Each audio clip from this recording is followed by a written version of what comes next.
अस्सलाम वालेकुम रहमतुल्लाह। आज बर्फ़बारी भी है, ठंड भी बहुत है। বরফ তুষারপাত হচ্ছে, ঠান্ডা, শীতও অনেক বেশি। आमतौर पर इस मौसम का सैटेलाइट इन्वेस्टिंग से ताल्लुक नहीं होता था। সাধারণত এই আবহাওয়া স্যাটেলাইটকে প্রভাবিত করে না, কিন্তু আজকে অনেক দেরিতে যোগাযোগ প্রতিষ্ঠিত হয়েছে। इस्लामी लीग से ताल्लुक कायम हो चुके हैं इसलिए आया। আমি এখন সংবাদ পেয়েছি যে স্যাটেলাইটের সাথে যোগাযোগ প্রতিষ্ঠিত হয়েছে, তাই আমি পৌঁছে গেলাম। आऊज़ु बिल्लाहि मिनश शैतानिर रजीम, बिस्मिल्लाहिर रहमानिर रहीम। वइन खिफ्तुम अल्ला तुक़सितू फिल यतामा फन्किहू मा ताबा लकुम मिनन निसाए मसना व थुलाथा व रुबा। फ़इन खिफ्तुम अल्ला तादिलू फ़वाहिदतन औ मा मलकत ऐमानुकुम ज़ालिका अदना अल्ला तऊलू। सूरह निसा आयत 4। সূরা নিসা 4 নম্বর আয়াত। এই আয়াতের অনুবাদও হয়েছে, তাফসীরও হয়েছে। बात थोड़ी सी इसके अब आगे मज़मून के साथ যেখানে কথা ছেড়েছিলাম সেখান থেকে এখন আরম্ভ করব আবার। के तबसरे आपके सामने पेश कर रहा था। আমি পাশ্চাত্যের ওরিয়েন্টালিস্ট বা ধর্মযাজকদের रॉडवेल हैं মন্তব্য পেশ করেছিলাম। তাদের মধ্য থেকে একজন Quran GM Rodwell, the Quran translated from the Arabic, man library publication है। এভরিম্যান লাইব্রেরি পাবলিকেশন, এটি ये निस्बतन खाना তুলনামূলকভাবে তিনি मॉडर्न ন্যায়পরায়ণ মানুষ। जैसे सामने आते हैं। চলুন দেখি আগে কি সামনে আসে। से মোহাম্মদ সাল্লাল্লাহু আলাইহি সাল্লাম চারের অধিক বিয়ের যে অনুমতি মনে করছে এটি কেবল তাকেই দেয়া হয়েছে, আর এর পিছনে হয়তো তার পুত্র সন্তানের বাসনা ছিল। চারের যে নিষেধাজ্ঞা আছে সে চারের যে চার বিয়ে যে নির্দেশ আছে তার পিছনে এই যে সুবিধা তিনি মনে করতেন যে এই সুবিধা তাকে দেয়া হয়েছে, এর পিছনে এর উদ্দেশ্য হয়তো তার পুত্র সন্তানের বাসনা। कंपेयर अरबाब अरबा तुरीन इसने साथ ही এই ব্যক্তি हवाला पेश कर दिया। আর একটি মজার কথা বলেছেন তার এই মন্তব্যে, যা মুসলমানদের পক্ষে যায়, আর हवाला এই রেফারেন্স মুসলমানদের জন্য मुंह में बंद करने के लिए আহলে কিতাবের মুখ বন্ধ করার জন্য অত্যন্ত কার্যকরী। वो कहता है कि हमारे अपने यहाँ बाइबल में जो তিনি বলেন যে বাইবেলে तालीम मिलती है उसको पेश नजर এ বিষয়ে যেই শিক্ষা রয়েছে তার সামনে রাখো। এক ব্যক্তি অনেকবার বিয়ে করতে পারে। রাবা लॉफुल বলে যে এটি এমনটি করা বৈধ যদি তাদের ভরণ পোষণের ব্যবস্থা করতে পারো, wise men have given good advice কিন্তু that a man should not marry more than 4 wives. বিজ্ঞরা বলেছেন যে এক ব্যক্তি চারের অধিক বিয়ে করা উচিত নয়। पहले बाइबल में भी मिलता है। এই চার বিয়ের কথা বাইবেলেও আছে। हमले करने वाले এই যে ওরিয়েন্টালিস্ট বা ধর্মযাজক আক্রমণকারী যারা আছে मुताबिया ने তারা অবশ্যই এটি পড়ে থাকবেন। এটি না পড়া আশ্চর্যের কারণ হবে। मुस्तशरिक के हवाले दे चुके हैं। তাদের সাথী ওরিয়েন্টালিস্ট এই রেফারেন্স দিয়েছেন, আর এই সমস্ত বই তারা মনোযোগ সহকারে পড়ে, का कोई जवाब नहीं তাই অজ্ঞতা বা না জানার কোনো কারণ নেই। বৈধ জেনে শুনে এই কথাগুলো তারা লুকিয়ে রাখে, গোপন ঢেকে রাখে, যেন ইসলামের উপর আক্রমণের ভালো সুযোগ পাওয়া যায়। हफ्ज़ा इल्फॉफ इशूत ये क्योंकि वो है हिब्रू लफ्ज़ात हैं जो रोमन में लिखे हुए इसलिए इसको पढ़े नहीं जा रहा কয়েকটা হিব্রু শব্দ আছে যা রোমানে পড়তে হচ্ছে, আর তাই পড়তে অসুবিধা হচ্ছে হুজুর বলছেন। এখন রিচার্ড বেলের কথা বলা হচ্ছে।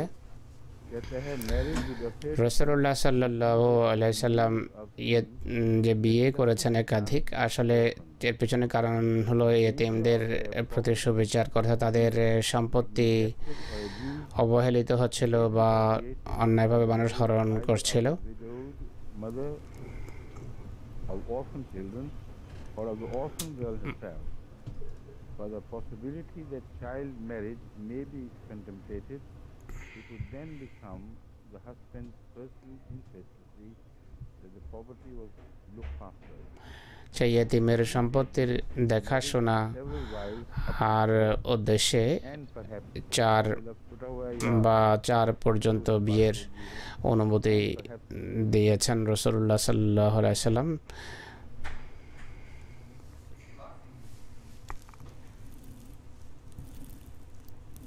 का मफहूम मुख्तसरन यही है সংক্ষিপ্ত অনুবাদ হলো, সংক্ষিপ্ত ভাবার্থ হলো कि এই যে माँ का একাধিক বিয়ে বা 4টি বিয়ের পিছনে উদ্দেশ্য হলো অজস্র ধারা ইয়েতিম ছিল সমাজে, তাদের এই সমস্যা সমাধানের জন্য একাধিক বিয়ের অনুমতি দেওয়া হয়েছে। কিন্তু ইনি বিষয়টা যেভাবে বোঝাচ্ছেন তা অত্যন্ত জটিল। আমি এই উদ্দেশ্যে পেশ করিনি যে এটি দেখানো আমার উদ্দেশ্য নয় যে সে কি ফলাফল কি বা কি উপসংহার টানছে।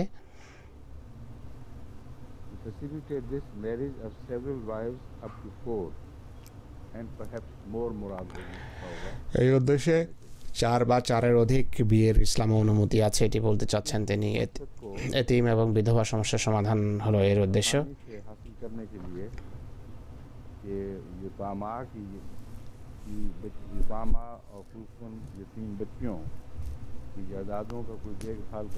ইয়েতিমদের সম্পত্তির দেখাশোনাকারী বা তাদের সাথে সুবিচারের উদ্দেশ্যে 4 বা 4-এর অধিক বিয়ের অনুমতি দেওয়া হয়েছে ইসলামে। বেল সূরা নিসার মুখবন্ধে বলেন যে এটি একাধিক বিয়ের অনুমতি ইসলামে। রিচার্ড বেলের অভ্যাস হলো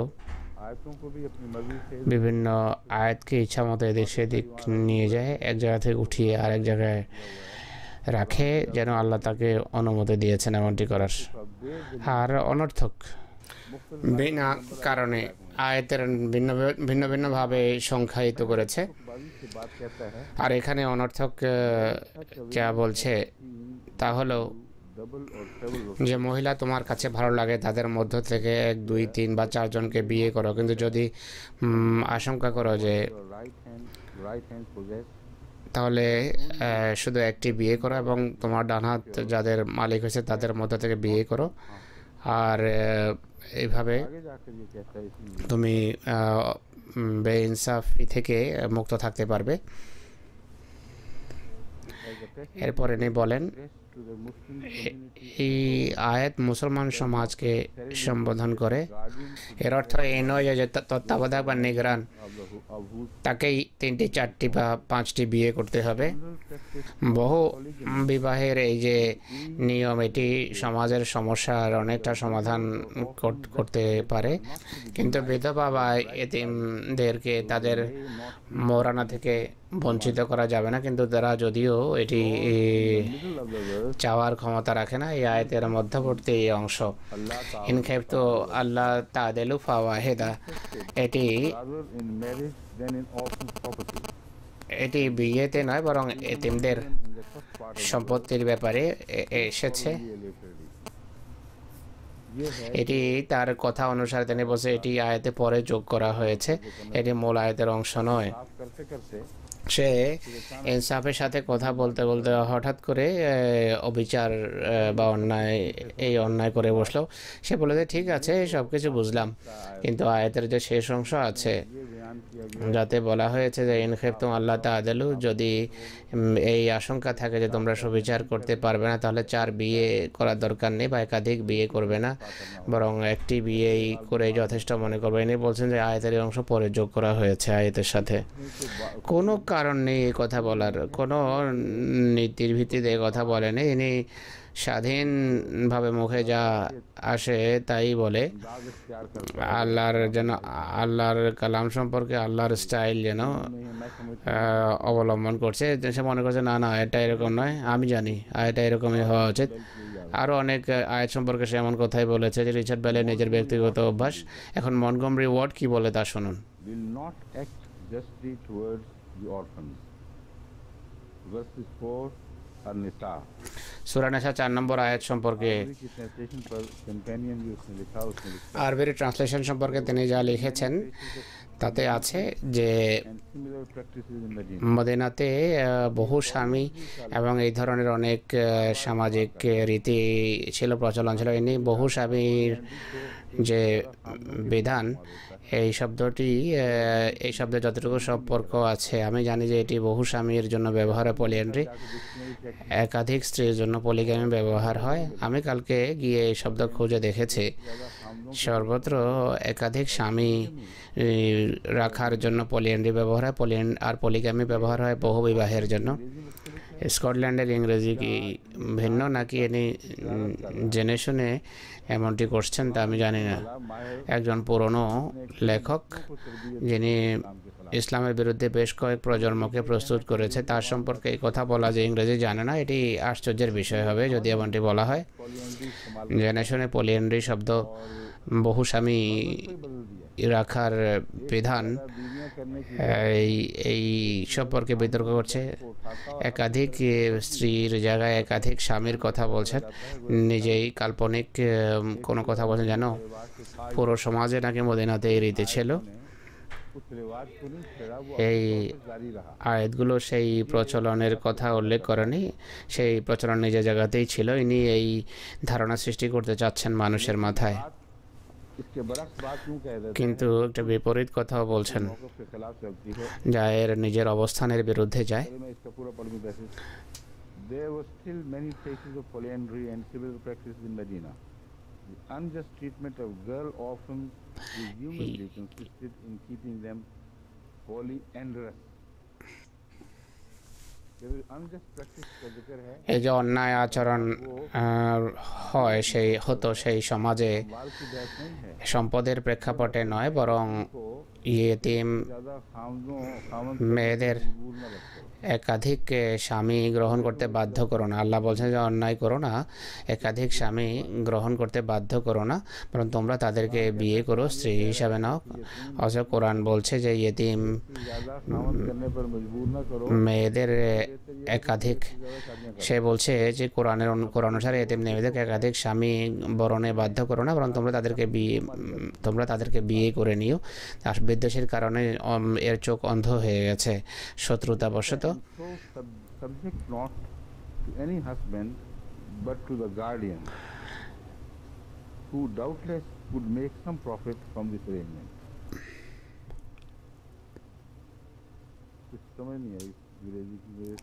হুজুর বলছেন যে ওর ইংরেজি আমি বুঝতে পারছি না, কে বলছে? And so subject not to any husband but to the guardian. उसको गार्डियन के लिए गालबन यही मुराद होगी। মনে হয় সে বলতে চাচ্ছে যে শুধু তাদের নিগরানদের জন্য তাদেরকে থাকতে দাও, আর যারা তাদের তত্ত্বাবধায়ক আছে তারা তাদেরকে ফায়দা উঠাতে দাও, অর্থাৎ অপকর্ম করাবে, পয়সা উপার্জন করাবে এইভাবে। তা আমার মনে হয় এই কথাই এনে বলতে চাচ্ছেন। মুসলমানরা যখন যুদ্ধে মারা যায়, এমন ক্ষেত্রে পুরুষ যেখানে মারা গেছে সেখানে বহু স্বামীর প্রশ্ন কিভাবে আসতে পারে? নিজেই স্বীকার করেছে যে মহিলার সংখ্যা বেড়ে গেছে যুদ্ধের ফলে, পুরুষের নয়। হুজুর বলছেন যে আশ্চর্যজনক কথা এটি, যা লিখেছে কোনো বিবেকবান ব্যক্তির জন্য এটি বোঝা সম্ভব নয়, কিন্তু পৃথিবীতে এমন নির্বোধদের সংখ্যাও কম নয়। এরপর মন্টগমরি ওয়ার্ড লেখে,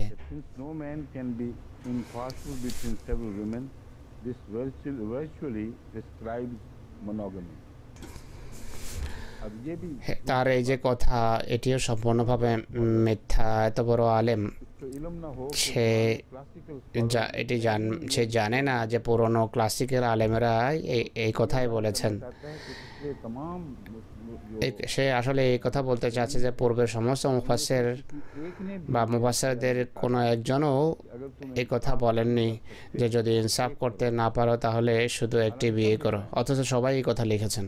इसलिए सारी पिछली सदियां छोड़कर তাই পুরো সব শতাব্দী বাদ দিয়ে আধুনিক যুগে apologetic करार दे रहा है उनको अमलन। তাদেরকে বলছেন যে তারা এই मुसलमान ऐसे पैदा हो गए এই যুগে এই মুসলমানদের অপকর্মের কারণে ক্ষমা চাচ্ছে। এনে বলছে আধুনিক যুগে এমন কিছু মুসলমানও বেরিয়েছে যারা এই কথা বলে থাকে যেহেতু অধিকাংশ মানুষ ইনসাফ করতে পারে না, তাই কার্যত এটি বলা হচ্ছে যে যেহেতু ইনসাফ করতে পারবে না তাই একজন বিয়ে একটি করো।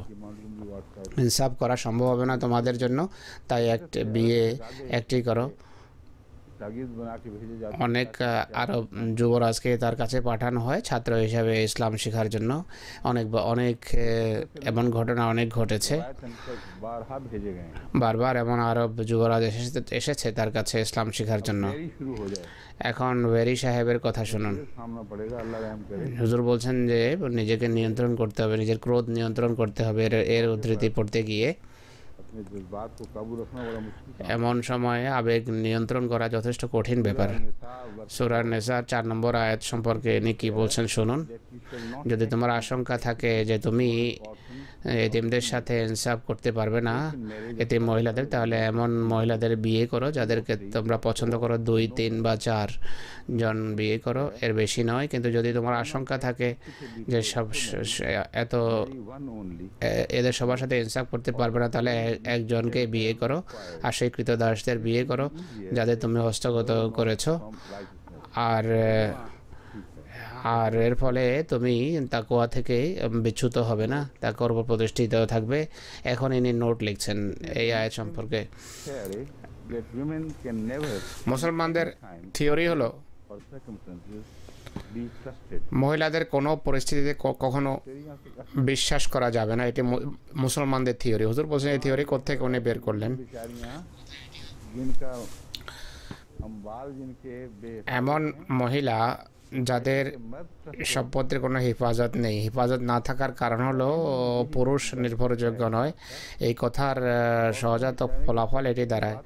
এখানে মহিলাদেরকে অবিশ্বাস করার কথাই বলা হচ্ছে না, বলা হচ্ছে তোমাদের পুরুষদের সমাজে, পুরুষালী সমাজে মহিলাদের উপর জুলমের অন্যায়ের প্রবণতা থাকে যখন তাদের কেউ দেখাশোনা না থাকে। তাই তোমাদের दिया जा रहा है দুর্নীতির ভয়ে, বিশ্বাসঘাতকতার ভয়ে কারণে নির্দেশ দেওয়া হচ্ছে যে এদের হেফাজত করো, এদের সম্পত্তির প্রতি লোভাতুর দৃষ্টি দেবে না, এদের তত্ত্বাবধান করো।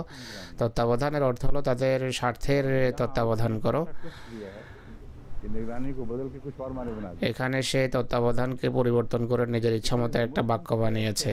ইনি বলছেন মুসলমানদের मुसलमानों के नाम लगा दिया মুসলমানদের এটি theory that women can never in যে মহিলাকে কখনো instances কোনোভাবে কোনো পরিস্থিতিতে বিশ্বাস করা যায় না। তাদের উপর দৃষ্টি রাখতে হবে, তাদের পর্দা পরাতে হবে, তাদের পর্দা করাতে হবে, তাদের সীমিত গণ্ডির ভিতর রাখতে হবে। তো অজ্ঞতার সীমা নেই কোনো এই ব্যক্তির।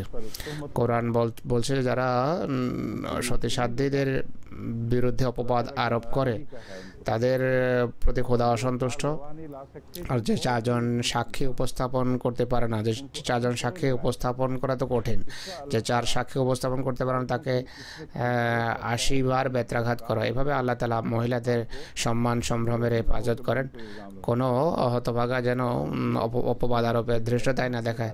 আর এই ব্যক্তি এই ফলাফল বা উপসংহার টানছেন যে এতে বলা হচ্ছে যে এতিমদের সম্পত্তির প্রতি লোভাতুর দৃষ্টি দেবে না।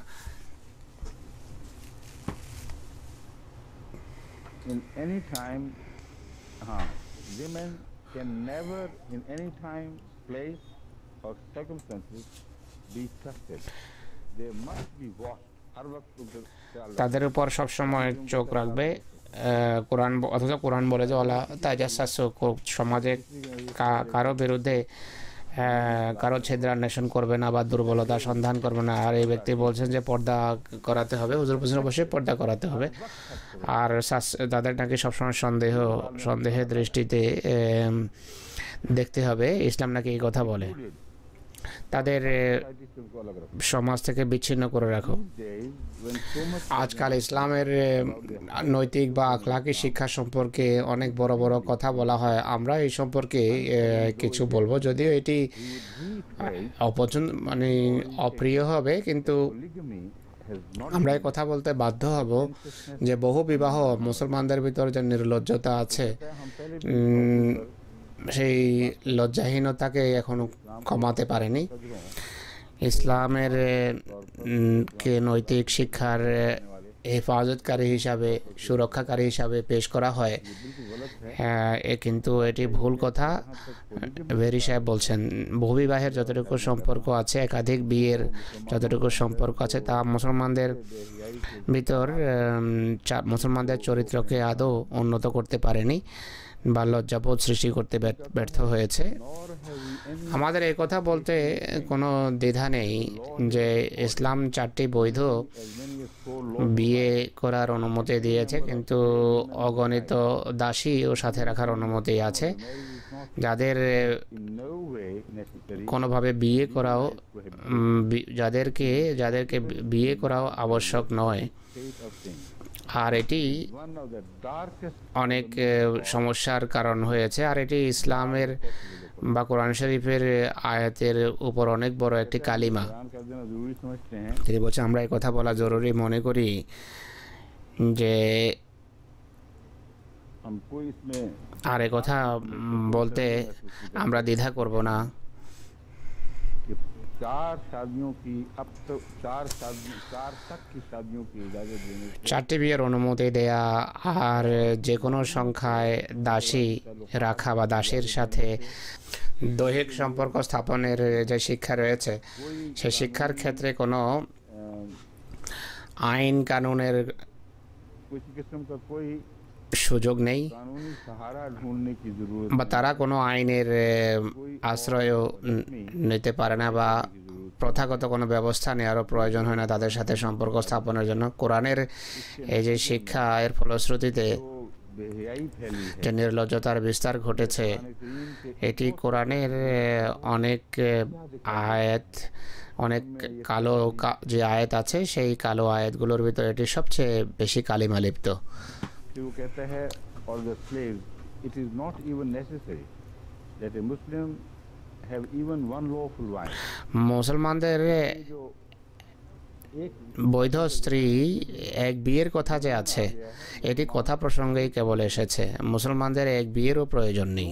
কেন? should he feel it difficult to be impartial towards many wives, he may take his slave girls যদি সে মনে করে যে সে নিরপেক্ষ ব্যবহার করতে পারবে না, তাহলে সে নিজের দাসীকে নিজের স্ত্রী হিসাবে রাখতে পারে, আর এইভাবে এক স্ত্রীর যে মহারানা, তা থেকেও সে one wife মুক্তি পেয়ে যাবে।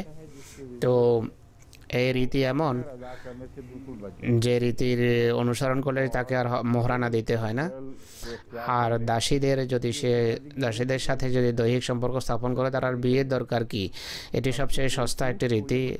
এই বেওকুফ বা নির্বোধ এটি জানে না যে মহারানার কথা সে বলছে।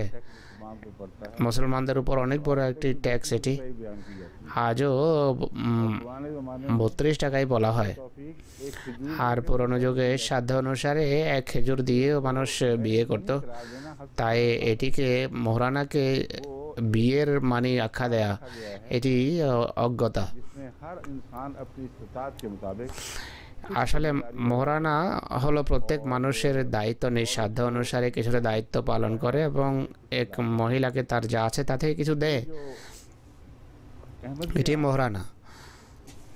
के अंडरस्टैंडिंग के लिए क्या कहेंगे, अहमदिया जमात में जो इससे मफहूम समझा जाता है, আহমদিয়া জামাতে মহারানাকে যেভাবে নেওয়া হয়, बहुत के इल्म में नहीं है। মনগমরি ওয়ার্ড তা জানে না ये मैं इसको फर्क करके जाहिर कर বা ওয়েরিও জানে না।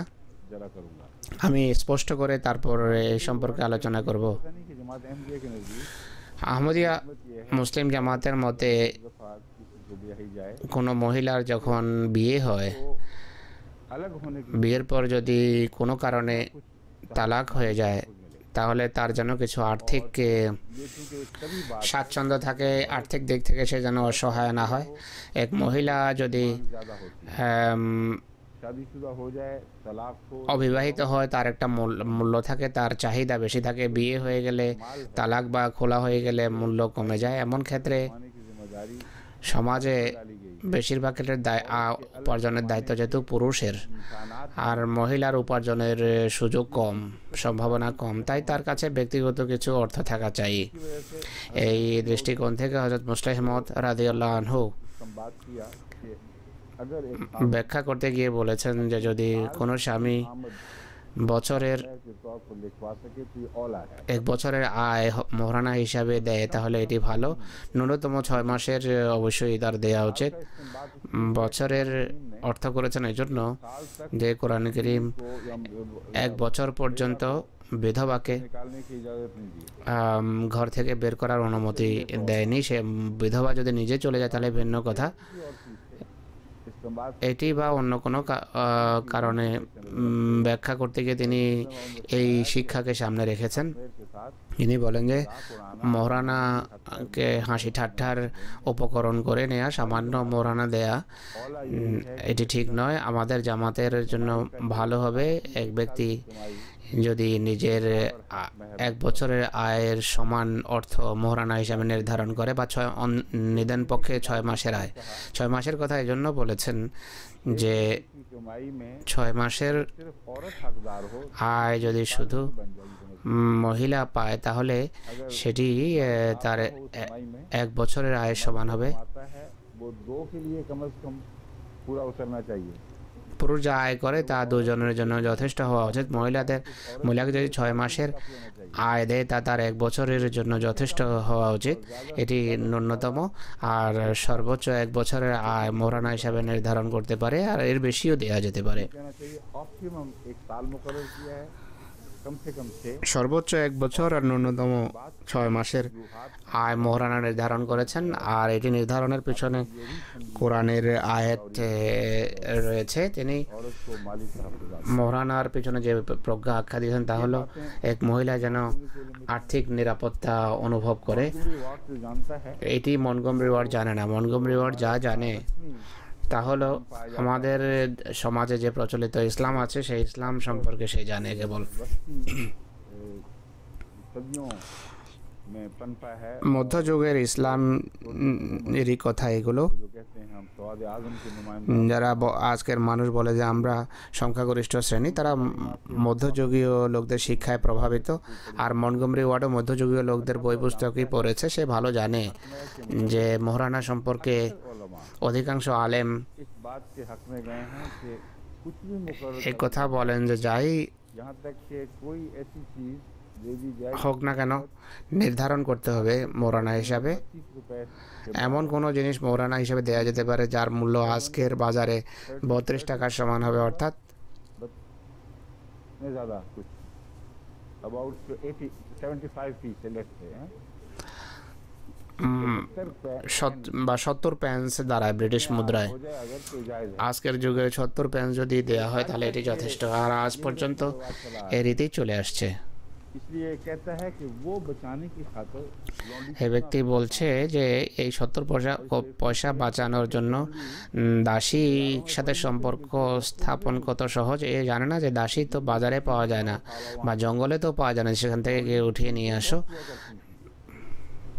দাসীর মূল্য অনেক ছিল আরবে, काम का जहाँ तक ताल्लुक আর ইসলামে দাসীর যতটুকু সম্পর্ক আছে, पैदा होना खुद एक मुश्किल अमल है দাসী कुरान करीम হস্তগত করা অত সহজ নয়। को वाज़ेह हुक्म কোরআন কারীম রাসূলুল্লাহকে স্পষ্ট নির্দেশ দিচ্ছে যে যতক্ষণ পর্যন্ত রক্তক্ষয়ী যুদ্ধ না হবে ততক্ষণ পর্যন্ত কোনো স্বাধীনকে দাসত্বের শৃঙ্খলে আবদ্ধ করতে পারো না।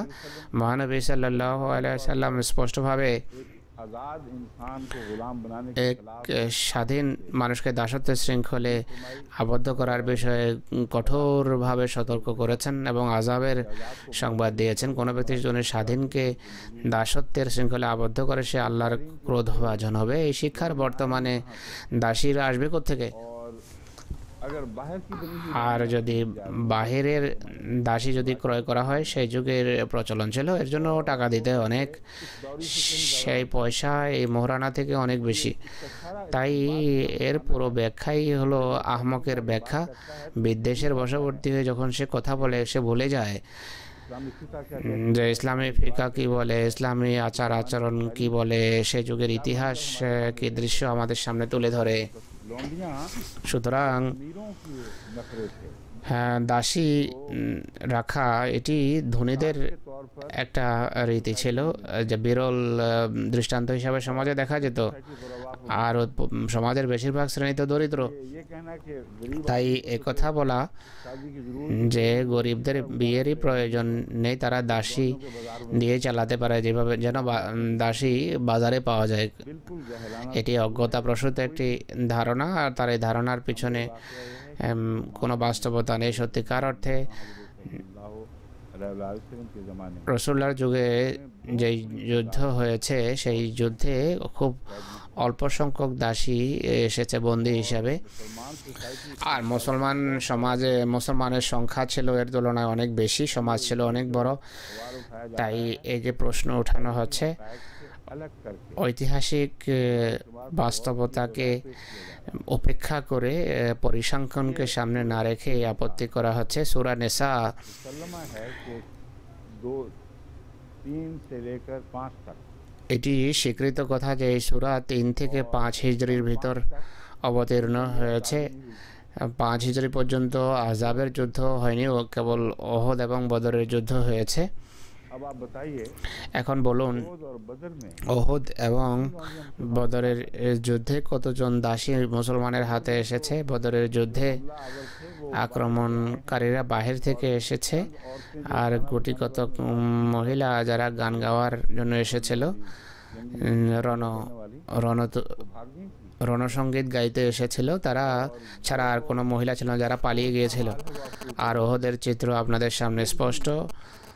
औरत कुफार मक्का की मुसलमानों के हाथ में आई কাফেরদের একজন মহিলা মুসলমানদের হস্তগত হয়নি। दौर में हुई है এই সূরা যে যুগে নাজেল হয়েছে, সেই সূরা সম্পর্কে মন্তব্য করতে গিয়ে এই দৃশ্যের অবতারণা করছেন এই ব্যক্তি, যে সেখানে নাকি অজস্র অগণিত দাসী ছিল। मुसलमानों का ये हाल সত্যিকার অর্থে দারিদ্র্যের की कमी का ये आलम কষাঘাত এমন ভয়াবহ ছিল। मदीने में बाज মহিলার সংখ্যা এত কম ছিল যে কোনো মদিনা যে মুহাজির এবং আনসারদের ভিতর যে ভ্রাতৃত্ব প্রতিষ্ঠিত হয়েছে, সে সময় কিছু আনসার বলেছেন যে আমাদের মুহাজির ভাইয়েরা যেহেতু নিজেদের স্ত্রী এবং আত্মীয় স্বজনকে সাথে নিয়ে আসতে পারেনি, তাই তাদের বিয়ের কোনো সুযোগ নেই এখানে। আমরা আমাদের কোনো কোনো স্ত্রীকে তালাক দিচ্ছি যেন তারা তাদের সাথে বিয়ে করতে পারে। এই হলো মদিনার সমাজের চিত্র।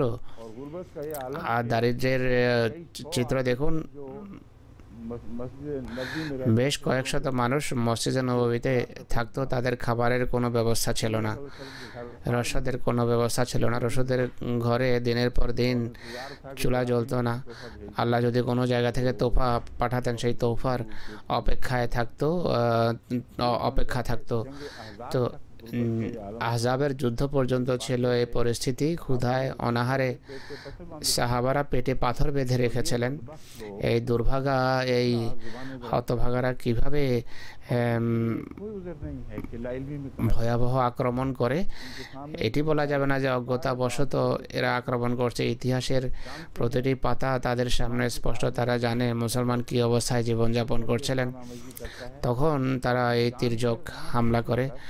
उस दौर में पहुंच जाते हैं আর তারা সেই যুগকে ব্যবহার করে আক্রমণের জন্য, যে যুগ আয়াত নাজেল হওয়ার প্রায় শত শত বছর পরের যুগ, लौंडियां और गुलाम आने शुरू যখন দাসী এবং দাস হস্তগত হওয়া আরম্ভ হয়। পরে ইরানের সাথে যে যুদ্ধ হয়েছে সেই যুগের কথা, বা আরও অন্যান্য অনেক দেশের সাথে এমন যুদ্ধ হয়েছে।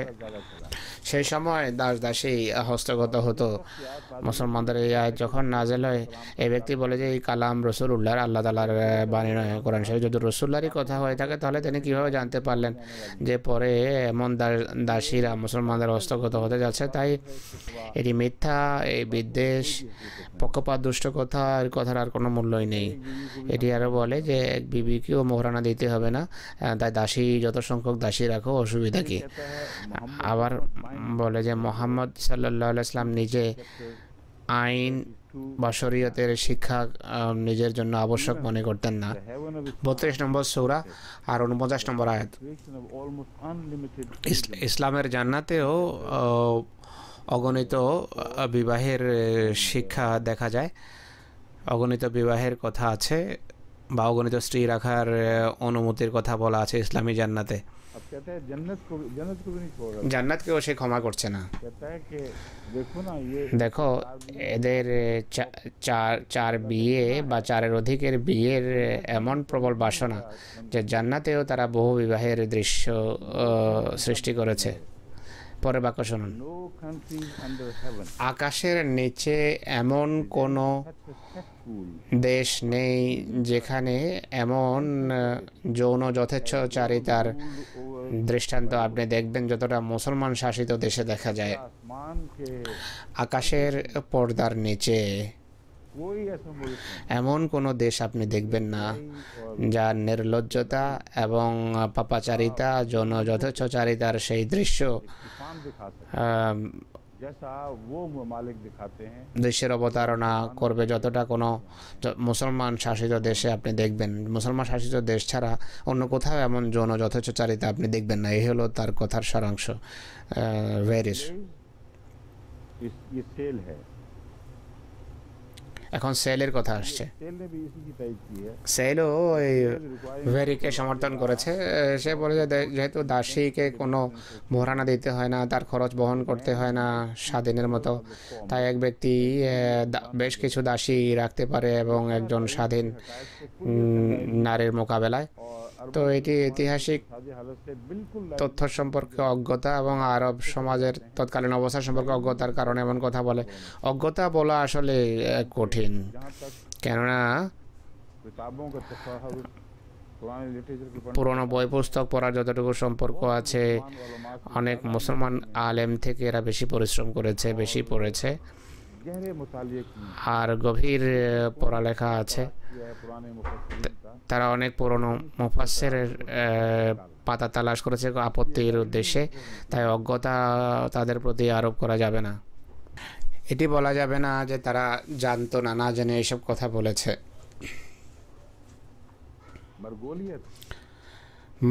মার্গোলিয়ত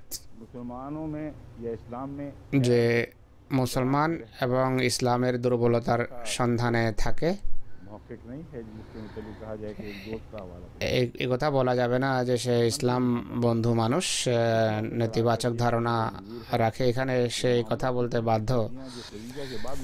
খাদিজার পর মোহাম্মদ যে অনেক বিয়ে করেছে, অধিকাংশ ইউরোপিয়ান লেখকের দৃষ্টিতে যৌন কামনা বাসনার ভিত্তিতে নাকি তিনি করেছেন, কিন্তু চিন্তা করলে বোঝা যাবে যে তিনি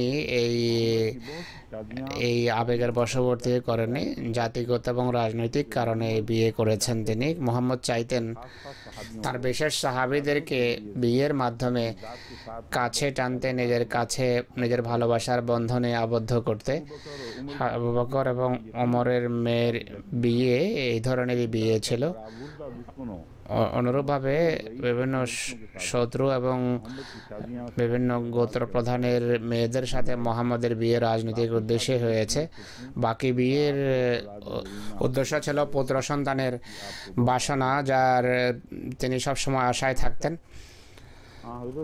রাসূলুল্লাহ সাল্লাল্লাহু আলাইহি ওয়াসাল্লামের বিয়ের যতটুকু সম্পর্ক আছে, এ সম্পর্কে আমি আপনাদের সামনে কিছু সত্য এবং তথ্য তুলে ধরতে চাই যে এই ওরিয়েন্টালিস্টরা, ধর্মযাজকরা কত অন্যায় আক্রমণ করে। আসল সত্য যার উপর থেকে পর্দা উন্মোচন করা আবশ্যক, তা তারা ঢেকে রাখে, আবৃত করে রাখে।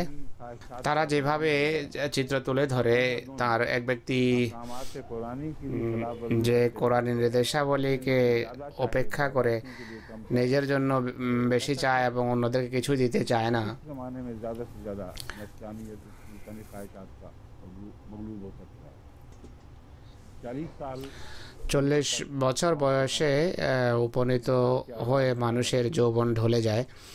40 साल की उम्र तक हज़रत सल्लल्लाहु 40 বছর পর্যন্ত মহানবী সাল্লাল্লাহু আলাইহি ইসলামের স্ত্রী একজনই ছিলেন, যিনি বয়সে তার তুলনায় 15 বছর आप 25 के थे और वो 40 की थी। 15 বছর বড় ছিলেন। রাসূলুল্লাহ ইসলামের বয়স ছিল 25, তার বয়স ছিল 40। साल की उम्र तक ये আর 50 বছর বয়স পর্যন্ত नाउज़ुबिल्लाह मिन ज़ालिक এই অবস্থায় ছিল। जोश उनको दिखाई देने लगे, এরা যেই तो वजूद ही नहीं था। রিপুর তাড়না এদের চোখে পড়ে, 50 বছর বয়স পর্যন্ত তার কোনো অস্তিত্বই ছিল না। হঠাৎ করে কোত্থেকে সেই 50 साल तक एक औरत से আবেগ, সেই কামনা বাসনা মাথা চাড়া দিল। এক মহিলা যিনি রসুল্লাহর তুলনায় বয়স্কা ছিলেন। রসুল্লাহর বয়স যখন 50 ছিল, তখন হযরত খাদিজার বয়স ছিল 65। এই হলো এদের কথার অবস্থা। कोई हद नहीं कर। অজ্ঞতার কোনো সীমা নেই। और जो बाद में बीवियां हुई हैं, পরে যেই সমস্ত বিয়ে করেছেন, बता रहा हूँ, কোন বয়সে তিনি বিয়ে করেছেন, 50 साल की उम्र पहुंचने के बाद जब हज़रत खदीजा रज़ियल्लाहु তার কথা বলছি। 50 বছর বয়সে রাসূলুল্লাহর স্ত্রী হযরত খাদিজার ইন্তেকাল হয়। সওদার সাথে প্রথম বিয়ে হয়, আর তখন স্ত্রী একজনই ছিলেন, দুজন নন। রাসূলুল্লাহ সাল্লাল্লাহু আলাইহি ওয়াসাল্লামের বয়স ছিল তখন 50। दूसरी शादी দ্বিতীয় বিয়ে जो मदीने में हुई, মদিনায় করেছেন রাসূলুল্লাহ সাল্লাল্লাহু আলাইহি ওয়াসাল্লাম হযরত আয়েশা সিদ্দিকা রাদিয়াল্লাহু আনহার সাথে। তার বয়স তখন 12 থেকে 16 বলা হয়ে থাকে। हज़रत सल्लल्लाहु আর রাসূলুল্লাহ সাল্লাল্লাহু আলাইহি ওয়াসাল্লামের বয়স ছিল 55 বছর। फिर हज़रत हफ्सा से এরপর হযরত হাফসার সাথে বিয়ে হয়েছে। और दूसरी शादियां जो भी हुई, অন্য যত বিয়ে হয়েছে 55 থেকে 60 এর ভিতর হয়েছে। और 55 से 60 साल के अरसे में 55 থেকে 60 বছরের ভিতর হঠাৎ করে मामूली जोश এই অসাধারণ যৌবনের উন্মাদনা কোত্থেকে সৃষ্টি হলো। का इल्ज़ाम झूठा है। তাই এদের অপবাদ অবশ্যই মিথ্যা। এক প্রবৃত্তির দাসত্ব যে করে 50 বছর পর্যন্ত সে একজন বিবিতেই সন্তুষ্ট থাকবে, হঠাৎ করে তার ধৈর্যের বাঁধন ভেঙে যায়, যৌবনের উন্মাদনা মাথা চাড়া দেয়, এটি কিভাবে হতে পারে? हज़रत सल्लल्लाहु अलैहि वसल्लम আর जिससे चाहते, जिसको রাসূলুল্লাহ সাল্লাল্লাহু আলাইহি ওয়াসাল্লাম যার সাথে ইচ্ছা, যাকে পছন্দ করতেন, मुसलमानों को বিয়ে করতে পারতেন।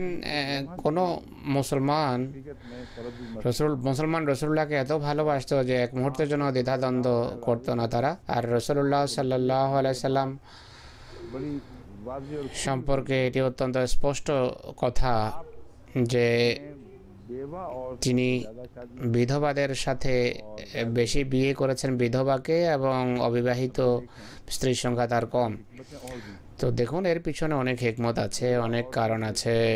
বিধবাদেরকে যে তিনি বিয়ে করেছেন, की शादी है। বিয়ের খাতিরেই তিনি শুধু বিয়ে করেননি, বরং জেহাদের ফলশ্রুতিতে যারা ज़्यादातर वो বিধবা হয়েছেন, বেশিরভাগ এমন মহিলার সাথেই রাসূলুল্লাহর বিয়ে হয়েছে সাল্লাল্লাহু আলাইহি ওয়াসাল্লাম। आकरा हैं যারা অবিবাহিতা ছিলেন, शादी जिसमें औरत का पहले कभी कोई निकाह नहीं हुआ था, অবিবাহিতা স্ত্রী যাদের পূর্বে কখনো বিয়ে হয়নি, তাদের তালাকও হয়নি, এবং যাদের কখনো বিয়ে হয়নি তাদের তাদের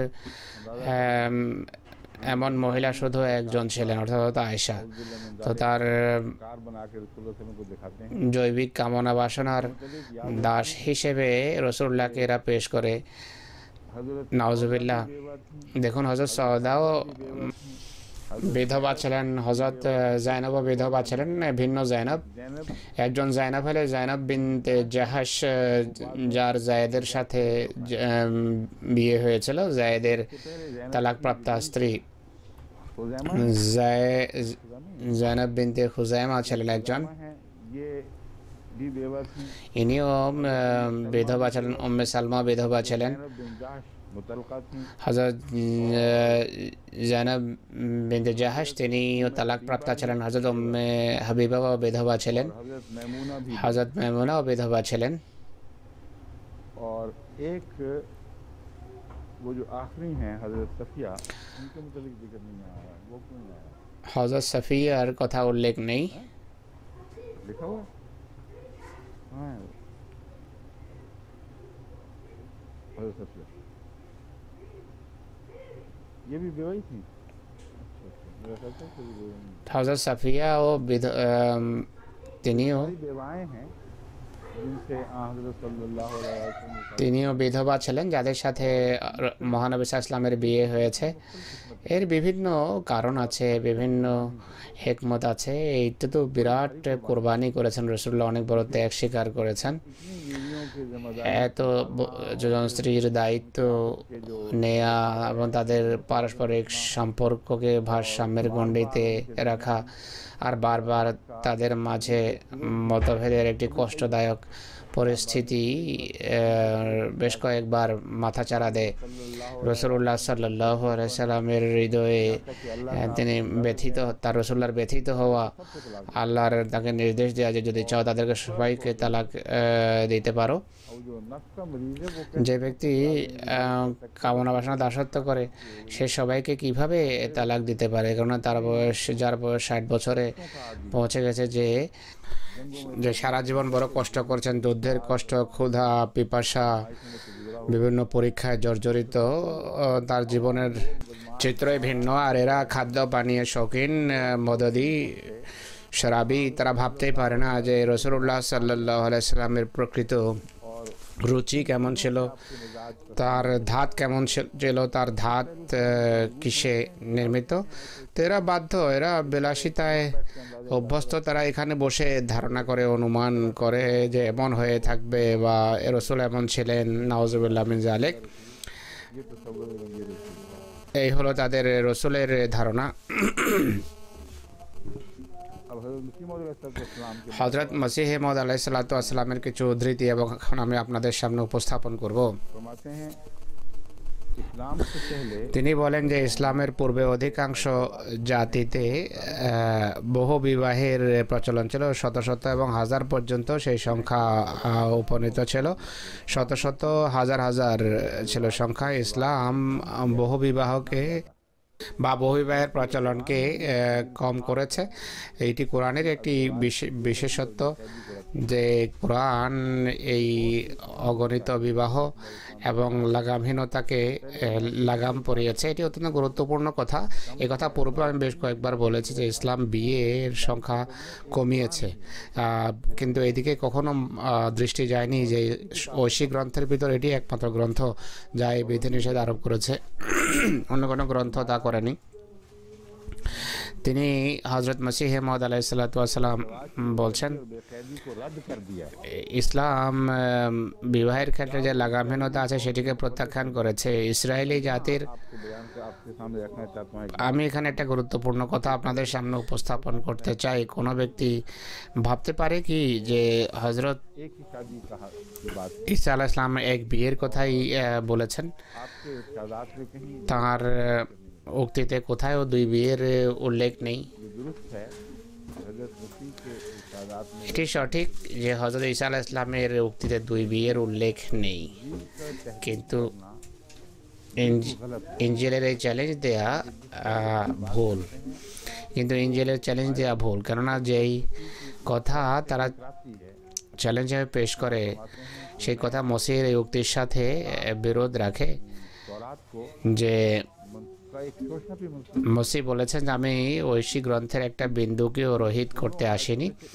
তো উভয় আয়াতের একটিকে আমরা গ্রহণ করব, দ্বিতীয়টি কিতাব থেকে বের করতে হবে। আমি যেই আয়াত পেশ করছি এটি স্বীকৃত একটি আয়াত, আর শুরু থেকে আজ পর্যন্ত খ্রিস্টান লেখকেরা এটি লিখে আসছেন এবং গর্বের সাথে পেশ করেন, আর এর বিভিন্ন ব্যাখ্যা করে, কিন্তু এটিকে তারা রদ করে না।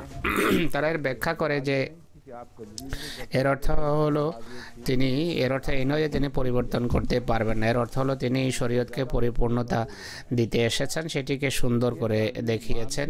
এই ব্যাখ্যা মানলেও এই আয়াতের নিরিখে কোরআনের काटने की इजाज़त से नहीं मिली। পুরনো কিছু কোনো শিক্ষাকে রদ করার বা প্রত্যাখ্যানের এই আয়াত অনুমতি দেয় না। এই আয়াত বিতর্কাধীন ছিল এবং এই আয়াত বিতর্কিত আখ্যা দেওয়া হয়নি। মানা হয় যে এটি সঠিক আয়াত, কিন্তু এর বিভিন্ন ব্যাখ্যা করা হয়। তো এই আয়াতের একটি নিশ্চিত অর্থ হলো হজরত ঈসা আলাইহিস সালাম কখনো बाइबल की तालीमात এটা বলেননি যে বাইবেলের শিক্ষাকে তিনি সীমাবদ্ধ করতে এসেছেন, পরিপূর্ণতার জন্য এসেছেন। তারা পারফেকশনের কথা বলে, কিন্তু তাতে কোনো কমি বা কমতি করার কথা বলেননি। তো হযরত ঈসা আলাইহিস সালাম যেখানে নিজস্ব বাইবেলের আয়াতের কথা বলেছেন, এর বিরুদ্ধে কোনো শিক্ষা দেননি, সেখানে हम जिक्र से तो इस पर बात करें। আমাদের এই কথা বলার অধিকার নেই বা আমাদের ইঙ্গিতে ভিন্ন কোনো কথা বলার অধিকার নেই। তিনি তওরাতের পুরনো কোনো শিক্ষাকে রদ করেননি, প্রত্যাখ্যান করেননি, সীমাবদ্ধ করেননি। अगर कुछ किया है তিনি perfection की तरफ পারফেকশনের দিকে গিয়েছেন, সম্পূর্ণ করতে চেয়েছেন। যেমন काम वाली तालीम হজরত ঈসা আলাইহিস সালাম প্রতিশোধ সংক্রান্ত যে শিক্ষা আছে সেটিকে अपने वाला हिस्सा था, রদ করেননি, কিন্তু মার্জনার দিকটাকে তিনি हाल कर উঠিয়েছেন, সেটিকে আরও পরিষ্কারভাবে দুনিয়ার সামনে উপস্থাপন করেছেন, हो रहे मगर যেন সেই শিক্ষাই অনুসরণ করেছেন। কিন্তু সেই শিক্ষা, সেই অংশে তওরাতের পারফেকশন ছিল না। অর্থাৎ ইহুদি শিক্ষায় একটা কলি খেলেছে, তাতে পাতা বেরিয়েছে, আর সেটি নিজের আয়ুষ্কাল পূর্ণ করেছে, সেটি হলো প্রতিশোধের কলি। আরেকটা দিক ছিল মার্জনার দিক, এটি অসম্পূর্ণ ছিল। সেই কলির উপর হযরত ঈসা আলাইহিস সালাম কাজ করেছেন, সেটি পাতা বের করেছে এবং সেটিও অবশেষে মূর্ছে গেছে। আর এরপর ইসলাম এসেছে, যা উভয় দিক একই সাথে রেখেছে। পারফেকশনের অর্থ শুধু এইটি করা যায়, এর অর্থ এই নয় যে পূর্বে শিক্ষাকে তিনি রদ করেছেন বা প্রত্যাখ্যান করেছেন, মোটেই নয়। मुस्लिम इस्लाम फरमाते हैं হযরত মসিহ মাউদ আলাইহিস সালাতু ওয়াস সালাম বলেন, बल्कि ये कुरान में ही एक फजीलत खास है। বরং এটি কোরআনের একটি বিশেষত্ব। আমি ব্যাখ্যা করলাম এই জন্য যে কেউ অজ্ঞতাবশত যেন এই কথা না বলে বসে যে ইঞ্জিলেও একমাত্র বিয়েরই শিক্ষা আছে। ইঞ্জিল এক বিয়ের শিক্ষা বা নির্দেশ দেওয়ার অধিকারে রাখে না, যতক্ষণ পর্যন্ত অতীতের সকল নবী এবং অতীতের সকল শিক্ষাকে স্পষ্টভাবে প্রত্যাখ্যান না করবে। इसराइली कौम के मुकद्दस तक साथ ही हमेशा फरमाते हैं হযরত মসিহ ইসলাম একই সাথে और क्या वो इसराइली कौम के মসিহ ইসলাম বলছেন যে ইসরায়েলি জাতির পবিত্র নবীরা যারা শত শত বরং কেউ কেউ 700 পর্যন্ত বিয়ে করেছেন, वो आखिरी उम्र तक हरामकारी में তারা কি শেষ নিঃশ্বাস পর্যন্ত হারাম বা অবৈধ কাজে লিপ্ত ছিলেন? কি বলছো? নিজেদের বই খুলে দেখো, তাদের সন্তান সন্ততি যাদের অনেকেই পূর্ণবান এবং নবীও ছিলেন, তারা কি জারজ বা অবৈধ সন্তান ছিলেন? एक से ज्यादा शादी करना जिसकी কারণ इजाजत दी है এরা বলে যে ইসলাম যে একাধিক বিয়ের শিক্ষা দিয়েছে, এটি বেবিচারের শিক্ষা, আর এর বেশি কিছু নয়। এই সমস্ত দেশে আইন আছে যে একাধিক বিয়ের অনুমতি দেওয়া যেতে পারে না, কিন্তু একটা পার্থক্য আছে। তারা বলে যে নোংরা কাজ বা বেবিচার যাচ্ছে তাই করো, আইন কিছু বলবে না, কিন্তু বৈধভাবে একাধিক বিয়ে যদি করো তাহলে মার খাওয়ার জন্য প্রস্তুত হয়ে যাও। হযরত মসিহ মাউদ আলাইহিস সালাম আল হাকাম 7ম খণ্ড আর সংখ্যা 28শে ফেব্রুয়ারি 1903 সনের 55 পৃষ্ঠায় বলেন, হুজুর বলছেন অনেক উদ্ধৃতির আমি রেফারেন্স দিইনি, কিন্তু পরে যখন লেখা হবে তা বলবো। रखने का हुक्म तो नहीं 4 दिया, স্ত্রী इजाजत রাখার নির্দেশ দেয়নি ইসলাম, বরং অনুমতি দিয়েছে। কোরআন কারীম কখনো নির্দেশ দেয়নি, কোরআন একটা শর্ত উল্লেখ করেছে, পরিস্থিতি বর্ণনা করেছে, আর 4 পর্যন্ত বিয়ের অনুমতি দিয়েছে। चार ही को এর অর্থ এটি নয় যে 4 জনকেই গলার মালা হিসাবে বরণ করো। কোরআনের কথার অর্থ হলো মানুষের চাহিদা ভিন্ন ভিন্ন হয়ে থাকে মানুষ ভেদে, এই কারণে 1 থেকে 4 পর্যন্ত অনুমতি দিয়েছে। এখানে আমি এই কথা বর্ণনা করা আবশ্যক মনে করি যে बयान से लोग बात करते हैं, ভাষার ধারাবাহিকতায় অনেক সময় মানুষ এই ব্যাখ্যা করে, কোনো মহিলা এই ব্যাখ্যা করেন যে এতিমদের যে শর্ত এখানে রাখা হয়েছে সেই শর্ত যদি না থাকে তাহলে অনুমতিও প্রত্যাহার হবে, উঠে যাবে। অথচ এটি এই আয়াতের ভাষা বাগধারাকে না বোঝার কারণে এমন কথা উঠছে। প্রয়োজনের সময় একটি অনুমতির দিকে দৃষ্টি আকর্ষণ করা হয়েছে যা পূর্ব থেকেই প্রচলিত, আর সেই অনুমতি হলো একাধিক বিয়ের। কোরআনের কথা হলো যদি তোমরা অন্যায় করো এতিমদের সাথে, তাহলে অন্যায়ের আশঙ্কা থাকে, তাহলেই অনুমতি अपनी दी जा रही তো আছে পূর্ব থেকে, এখন নতুন করে অনুমতি দেওয়া হচ্ছে না। তো এই কথা ভালো করে মাথায় রাখবে। এখন যদি तो उससे पहले অনুমতি দেওয়া হতো তাহলে सिर्फ एक बीवी होनी चाहिए। এর পূর্বের মুসলমান সমাজের পূর্বে শুধু এক স্ত্রী থাকা উচিত ছিল। তো একটি স্বীকৃত গৃহীত সামাজিক প্রচলনের কথা উল্লেখ করতে গিয়ে কোরআন বলে যে তোমাদের কাছে এর জন্য সমাধান আছে, তোমরা शादी करो, অন্য অন্য মহিলার সাথে বিয়ে করতে পারো, কিন্তু এখন इजाजत के साथ অনুমতি নেই। অনুমতির সাথে একটা বিধিনিষেধ আছে। বিধিনিষেধ হলো আজের পর 2, 3 বা 4-এর বেশি বিয়ে করা যাবে না। এটি হলো শেষ সীমা যার তোমাদের অনুমতি দেওয়া হচ্ছে। ऐसे लोग जो ये এমন মানুষ যারা নিজেদের পক্ষ থেকে আপত্তি করে আর একই সাথে मैं नहीं जानता মুসলমান হওয়ারও দাবি করে, আমি জানি না এদের ঈমান কিভাবে অক্ষুণ্ণ থাকতে পারে।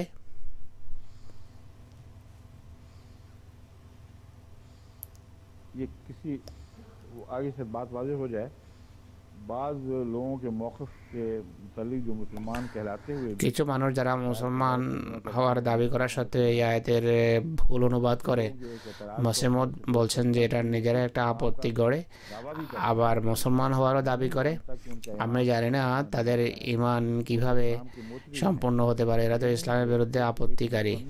এরা দেখে না আইন প্রণয়নকারী আইন প্রণয়নের সময় কোন কোন কথা সামনে রাখতে হয়। मज़ाबिल किसी যদি কোনো ব্যক্তির স্ত্রী একজন হয়ে থাকে এবং সে যদি मुसलमान होते हुए কুষ্ঠরোগে আক্রান্ত হয় তাহলে কি হবে? এর অর্থ হলো যে মুসলমান হয়েও একাধিক বিয়ে সম্পর্কে আপত্তি করে, তারা অজ্ঞতাবশত এমন কথা বলে। আমরা জানি না আইনের দাবি কি, আর কোরআন শরীফ साथ उन तकाज़ों को पूरा গভীর প্রজ্ঞার সাথে সেই দাবিগুলো পূরণ করেছে। है। ये तमाम यूतुम की शर्त को आपने पेश किया। এখানে শুধু ইয়তুম বা এতিম হওয়ার শর্ত উপস্থাপন করেননি, তিনি বলেন इनको कानून बनाने के बाद किन আইন প্রণয়নকারীর আইন প্রণয়নের সময় বিভিন্ন কথা সামনে রাখতে হয়। এক ব্যক্তি যার একমাত্র স্ত্রী, সে যদি কুষ্ঠরোগী হয় বা গনেরিয়া বা সিফিলিস রোগে ভোগে, আর সে যদি সন্তান প্রসবের যোগ্যতা হারিয়ে ফেলে, এই ধরনের বিভিন্ন রোগে ভুগে, এমন সময় স্বামীর কী করা উচিত? সে কি সেই স্ত্রীকে নিয়ে বসে থাকবে? এমন সমস্যার সময় কি সমাধান সে খুঁজবে? বা সে যদি কোনো প্রকারের অপকর্মে লিপ্ত থাকে, সে মহিলা, সেই স্বামীর আত্মাভিমান কি তাকে সমাজ স্ত্রীর আসনে বসিয়ে রাখবে? আল্লাহ জানে। ইসলামের উপর আপত্তি করার সময় এরা কেন অন্ধ হয়ে যায় এই কথা আমরা বুঝি না। मजहबी क्या है जो इंसान সেই ধর্মই কি যা মানব চাহিদা পূরণ করতে না পারে? উল্লেখিত অবস্থায় শরীয়তের প্রস্তাব কি? शरीफ की अजमत साबित কোরআন শরীফের মাহাত্ম্য इंसान की कोई ऐसी जरूरत এটি প্রমাণ করে।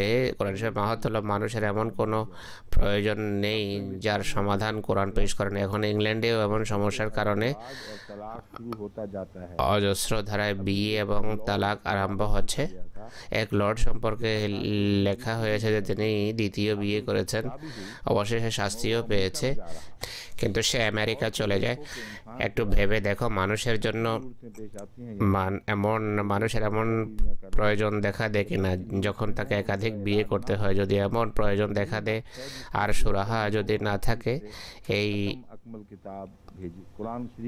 এই ত্রুটি দূর করার জন্য কোরআনের মতো সম্পূর্ণ এবং পরিপূর্ণ এবং উৎকর্ষ গ্রন্থ আল্লাহ তাআলা নাযিল করেছেন। এই অংশ সম্পর্কে একটি ভ্রান্তি মাথায় দানা বাঁধতে পারে, তা দূর করা আবশ্যক। এটি বলা যেতে পারে যে হযরত মসিহ ইসলাম যে সমস্ত দৃষ্টান্ত উপস্থাপন করেছেন সেখানে এক স্ত্রী পর্যন্ত, যে এক স্ত্রী অধিক এক স্ত্রী বিয়ে করার বৈধতা তো দেখা যায়, কিন্তু 2, 3 বা 4 স্ত্রীর কথা কোত্থেকে আসলো? একের পর দ্বিতীয় তৃতীয় অনুমতি দিয়ে কি বিষয়ের সেখানেই অবসান ঘটানো হয়েছে? সত্যিকার অর্থে হযরত মসিহ ইসলাম এখানে যে ব্যতিক্রম ধর্মী পরিস্থিতির কথা বলেছেন তার দাবি হলো অনেক সময় 1 বা অনেক সময় 2,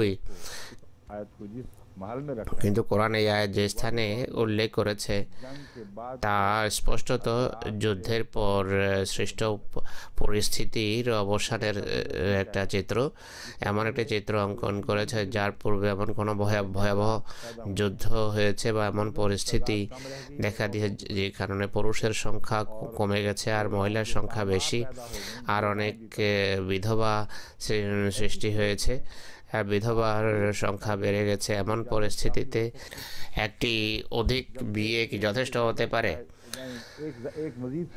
একটি অতিরিক্ত বিয়ে কি যথেষ্ট হতে পারে? অথচ সত্য কথা হলো একাধিক বিয়ে করা প্রত্যেক ব্যক্তির অর্থনৈতিক অবস্থার অনুমতি দেয় না। শুধু অনুমতি নয়, সামর্থ্যের বিষয়টি শেষের দিকে বর্ণিত হয়েছে। যদি সামর্থ্য না থাকে তার ভিত্তিতে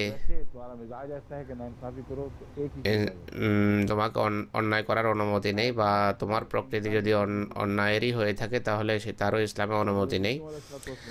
হযরত মসিহ মউদ আলাইহিস সালাতু ওয়াস সালাম সেই সমস্ত মুসলমান আপত্তিকারীদের কথার উত্তর দিচ্ছেন যারা বলে যে কোনো বিয়ের প্রয়োজন নেই। তাদের সামনে প্রমাণ করছেন যে ব্যক্তিগতভাবে তোমরা জানো যে এমন প্রয়োজন দেখা দেয়, জাতিগত প্রয়োজনে যতটুকু সম্পর্ক আছে এই আয়াতের স্পষ্ট, এবং প্রথম সম্পর্ক জাতিগত প্রয়োজনের সাথে। জাতিগত প্রয়োজনের সময় 4 জন মহিলা আর অনেক জায়গায়, আর পুরুষের সংখ্যা 1 জন, আর 1, 2, 3 তো একটি সাধারণ বিষয়। দ্বিতীয় বিশ্বযুদ্ধে ইউরোপে যত অজস্র ধারায় পুরুষ নিহত হয়েছে, মারা গেছে, এর ফলে ভারসাম্য এতটা নষ্ট হয়ে যায় যে মহিলার সংখ্যা অনেক বেশি ছিল সমাজে, যাদের দেখাশোনার কেউ ছিল না। তো এমন পরিস্থিতিতে এতিমদের দেখাশোনার বিষয়টি একটা ভিন্ন বিষয়ে পর্যবসিত হয়। এতিমদের সম্পর্কে যদি এটি মনে করো যে তাদের দেখাশোনার কেউ নেই, তাদের কোনো ওয়ালি নেই, কেউ তাদের অধিকার প্রদান করছে না, তারা অলিতে গলিতে ঘুরে বেড়াবে আর সমাজেরও ক্ষতি করবে, নিজেদেরকে ধ্বংস করবে। এমন পরিস্থিতিতে জাতিগত সমস্যা হলো একাধিক জাতিগত সমস্যার নিরিখে একাধিক বিয়ে করা, যা তোমাদের তাওবা হয়, তোমাদের বিশেষ পরিস্থিতিতে তোমাদের জন্য ভালো হয়, যেন সমাজের সমস্যার সমাধান হতে পারে।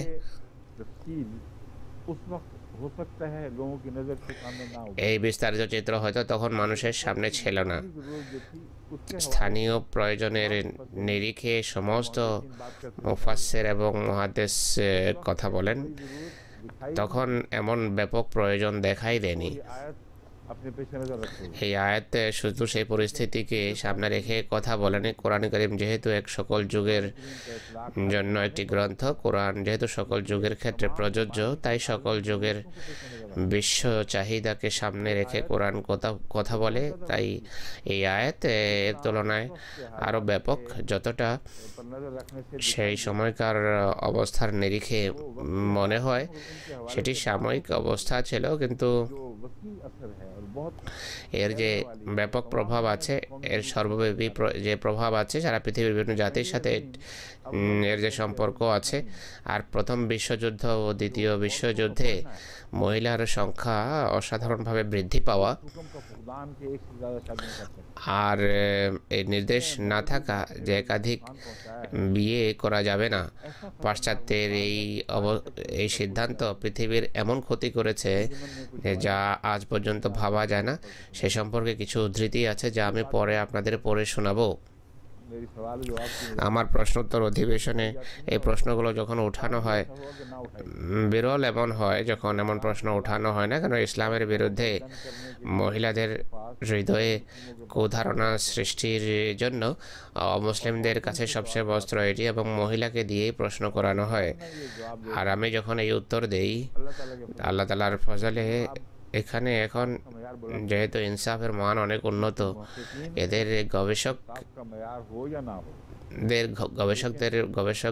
গবেষকেরা সুবিচারের উন্নত মানে প্রতিষ্ঠিত থাকুক বা না থাকুক, আমার বলা উচিত ছিল ইসলামের শত্রু গবেষক, हो या ना हो তাদের ভিতর ইনসাফের মান উন্নত হোক বা না হোক, মোটের উপর এদের গবেষক এবং সাধারণ মানুষের মাঝে ইনসাফ এবং সুবিচারের মান অনেক উন্নত। और कुछ কেননা ধর্মনিরপেক্ষতা কিছু ক্ষতিকর দিক থাকলেও भी तासुआत से बाला होकर এই কথা এই সমাজকে তারা শিখিয়েছে যে ধর্মীয় বিদ্বেষের ঊর্ধ্বে থেকে সুবিচারের গণ্ডিতে থেকে কাজ করো এবং যুক্তিযুক্ত কথা গ্রহণ করো। वीडियो देखें तो आप আপনি যদি ভিডিও দেখেন আশ্চর্য হবেন যে सवाल करने वाली पर कैमरे की फोकस है প্রশ্নকারীর উপর ক্যামেরা যখন ফোকাস করা হয়, जवाब আমি এই সকল কথা বোঝানোর পর মহিলারা প্রত্যুত্তরে ইতিবাচক সায় দেয় এবং তাদের চেহারার ধরন এবং লক্ষণ বদলে যায়। কিন্তু একটি প্রশ্ন বেশ কয়েকবার উঠানো হয়, किसी तासुब की वजह से नहीं, আর কোনো বিদ্বেষের কারণে নয়,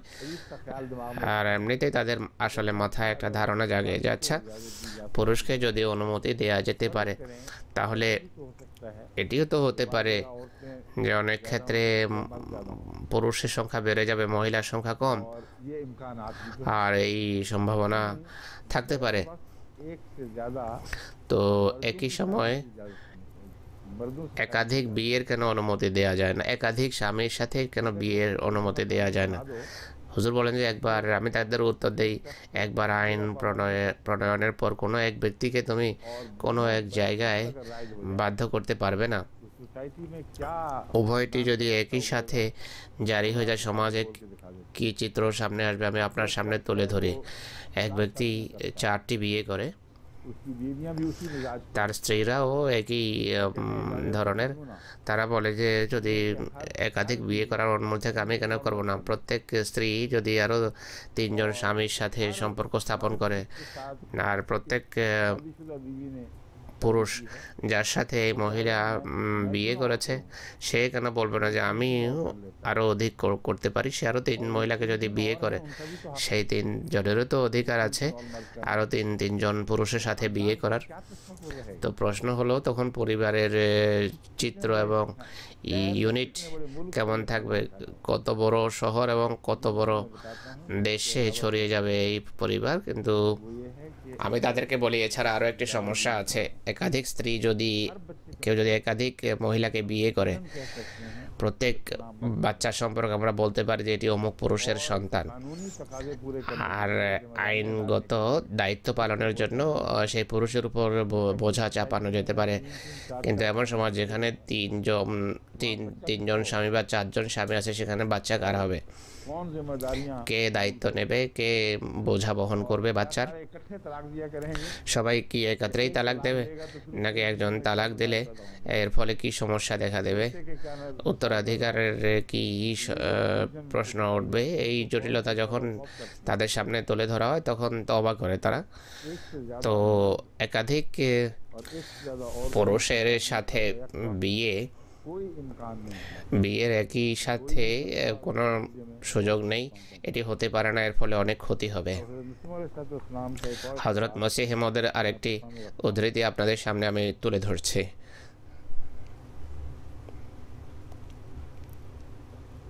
अरब में सदहा बीवियों तक निकाह करने थे আরবে শত শত বিয়ে করত মানুষ, और फिर उनके दरमियान एतदाल भी আর তাদের মাঝে কোনো ইনসাফ বা সুবিচারের কোনো প্রয়োজন ছিল না, সমান ব্যবহারের কোনো দরকার ছিল না। इसमें औरतें पड़ी हुई মহিলারা একটা সমস্যায় নিমজ্জিত ছিল, जॉन আর এর উল্লেখ জন ডেভেনপোর্ট এবং অন্যান্য ইংরেজরাও তা উল্লেখ করেছে। मुसलमान इस्लाम ने आकर ইসলাম এসে के मजालिम से निजात নারী জাতিকে বিভিন্ন প্রকারের অত্যাচার থেকে, সামাজিক কুপ্রথার সমস্যা থেকে इस्लाम का एहसान মুক্ত করেছে। এটি ইসলামের অনুগ্রহ যা এরা ভুলে যায়। फरमाया कुरान करीम ने इन सदहा কোরআন के अदद को শরীফে শত শত বিয়ের সংখ্যাকে কমিয়ে 4 পর্যন্ত এনেছে। एक को ज़्यादा किया नहीं একে এক থেকে বৃদ্ধি করেনি, বরং শত শতকে 4-এ এনেছে।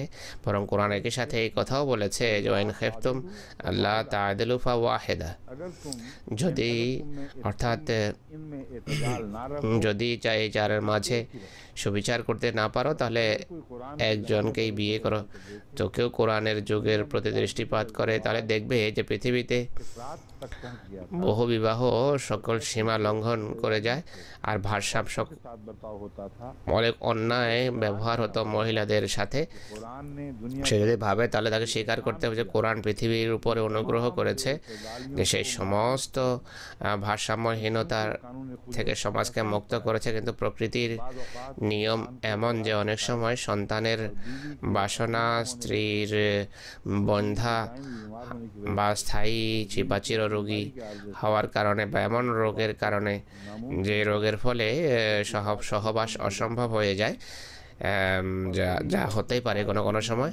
আর অনেক সময় 10 বছর মহিলারা অসুস্থ থাকে, पीढ़ी का ज़माना पीढ़ी আর স্ত্রী তাড়াতাড়ি বুড়া হলেও অনেক সময় দেখা গেছে বিশেষ মহিলা তাড়াতাড়ি বয়োবৃদ্ধ হয়ে যায়। যে সমস্ত মহিলাদের বিয়ে দেরিতে হয়, छोटी उम्र के निकाह वाली औरतों के मुकाबले কম বয়সে যাদের বিয়ে হয় তাদের তুলনায় এমন মহিলারা তাড়াতাড়ি বৃদ্ধা হয়ে যান। हाँ फरमाया ये सब फितरत में दूसरी बीवी की जरूरत है এইসব কিছুর ফলে দ্বিতীয় সহজাতভাবে এক দ্বিতীয় স্ত্রীর প্রয়োজন দেখা দেয়, या किसी बीवी के जल्द जल्द हमलदार होने के বা কোনো স্ত্রী তাড়াতাড়ি बहुत जल्द যদি जवानी और ताकत অন্তঃসত্ত্বা হয় তাহলে তাড়াতাড়ি তার সন্তান হারিয়ে যায়। অথচ পুরুষ এখনও যুবক এবং তার অঙ্গ প্রত্যঙ্গ ऐसी सूरत में দৃঢ় হয়ে থাকে, बीवी की जरूरत पड़ती এবং সে তার এমন এমন ক্ষেত্রে সহজাতভাবে দ্বিতীয় স্ত্রীর প্রয়োজন দেখা দেয়। তাই একাধিক বিয়ের অনুমতি দেওয়া হয়েছে, আর একই সাথে ইনসাফ এবং ভারসাম্যের শর্ত রাখা হয়েছে। है जो अमूमी रुझान ইনসাফের শর্ত রাখা হয়েছে। তো হযরত মসিহ মউদের যে জেনারেল দৃষ্টিভঙ্গি তা হলো बाकी रहने वाली অধিকাংশ ক্ষেত্রে মানুষের প্রয়োজন ব্যক্তিগত পর্যায়ের, का इतलाक होगा সেই ক্ষেত্রে এই আয়াত প্রযোজ্য হবে যেখানে वहाँ बात खत्म हो जानी चाहिए लेकिन अगर कोई প্রয়োজন পুরা হয়ে যায় কথা সেখানে শেষ হওয়া উচিত। কিন্তু आखिरी होगी কোনো ব্যক্তি বিয়ে করতে চায় তাহলে তার সামনে এই শর্ত থাকবে नहीं अदा कर सकते যে ইনসাফের কথা মনে রাখতে হবে। যদি সবার সাথে সমান ব্যবহার না করো, ইনসাফ করতে না পারো, তাহলে একের অধিক বিয়ের অনুমতি নেই। हज़रत मुस्लिम এই যে প্রয়োজনগুলো, भी सूरतों में बयान नहीं फरमाया এগুলো হযরত মসিহ ইসলাম ব্যক্তির ক্ষেত্রে বর্ণনা করেননি, কেননা বিভিন্ন পুরুষের অবস্থা ভিন্ন ভিন্ন হয়ে থাকে, তাদের দায়িত্ব ভিন্ন হয়ে থাকে, अलग अलग होते তাদের চাহিদা ভিন্ন ভিন্ন হয়ে থাকে। প্রত্যেক পুরুষ একই ধরনের হয় না। साइंस में যেভাবে বিজ্ঞানে होती है ভ্যালেন্সিস বা যোজনী হয়ে থাকে, কোনো কোনো রাসায়নিক পদার্থ একটি অন্যটির সাথে সম্পর্ক স্থাপনের বৈশিষ্ট্য রাখে, কোনোটি 2, 3 বা 4টির সাথে সম্পর্ক স্থাপনের বৈশিষ্ট্য রাখে। একইভাবে खुदा ताला ने मुख्तलिफ পুরুষদের ভিতর বিভিন্ন প্রকৃতির পুরুষ সৃষ্টি করেছেন আল্লাহ। তাদের সামর্থ্যকে আল্লাহ তাআলা কম বা বেশি করেছেন। क्योंकि ये बहस बहुत ज़्यादा तफसील से जाती और बहुत सी बातें ऐसी बयान करना पड़ती। এটি যেহেতু বিস্তারিত একটি বিষয়, एतराज़ फरमा रहे हैं অনেক কথা বর্ণনা করতে হয়, যা হযরত तो মসিহ बात ইসলাম छोड़ देते हैं। এড়িয়ে যাচ্ছেন, ইঙ্গিতে কথা बाहर বলছেন। से निकलता कि आप कहते हैं एक पूरी करो ज़रूरत, তিনি बात नहीं ख़त्म होगी। কেবল এই কথাই বলছেন না যে একটি চাহিদা পূরণ করলেই সব কিছু হয়ে যাবে। তোমরা একটা অভাব দূর করতে পারো, চাহিদা পূরণ করতে পারো, অতিরিক্ত কি প্রয়োজন তা তোমরা জানো, কিন্তু স্মরণ রেখো শর্ত হলো ইনসাফ। के स्तर की तक कायम रहे, ইনসাফ বা ন্যায়ের শর্ত যদি পূরণ করো करार पकड़ना। তাহলে 4 পর্যন্ত পৌঁছতে পারো, নতুবা একটি নিয়ে সন্তুষ্ট থাকতে হবে তোমাদেরকে।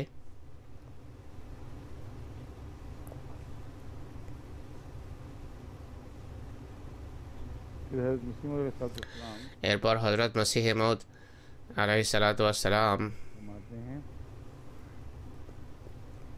शरीयत हक़ा ने इस ज़रूरत के वास्ते जारी रखा শরীয়তের দৃষ্টিতে একাধিক বিয়ে করতে পারে যদি এক পুরুষ যোগ্য হয়।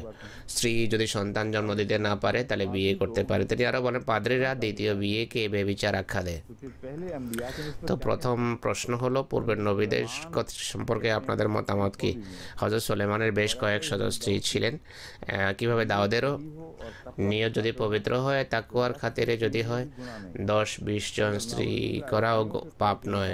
খ্রিস্টানদের কথা অনুসারে যদি একাধিক বিয়ে গুনাহ হয়ে থাকে তাহলে হযরত দাউদের भी पैदा हुआ है। সন্তানের ঘরে তাদের ছেলেও হয়েছে, তাহলে তো এটি খুব ভালো ব্যবস্থাপত্র, বড় বরকতময় একটি ব্যবস্থাপত্র। गुनाह से खुदा पैदा होता है। পাপের ফলে খোদার জন্ম হয়। এই সূক্ষ্ম কথা হযরত মসিহ ইসলাম কত অদ্ভুতভাবে উপস্থাপন করেছেন। तो अगर उसके पादरी ठीक कहते हैं तो हज़रत दाऊद की औलाद से যদি পাদ্রীরা पैदा हुआ সত্য কথা বলেন, তাদের है। बड़ी बरकत वाला तरीका এমন পাপের ঘরে তাদের খোদার জন্ম হয়েছে। পাদ্রীরা বাজে কথা বলে, মূল বিষয় দেখে না। ইনজিলে লেখা আছে যে যার के बराबर ईमान মাঝে রায় পরিমাণ ঈমান আছে, সে যদি পাহাড়কে বলে এখান থেকে উঠে চলে যাও, তাহলে পাহাড় চলে যাবে। খ্রিস্টানদের উচিত নিজের ঈমানের প্রমাণ দেয়া, নতুবা এরা সবাই বেঈমান।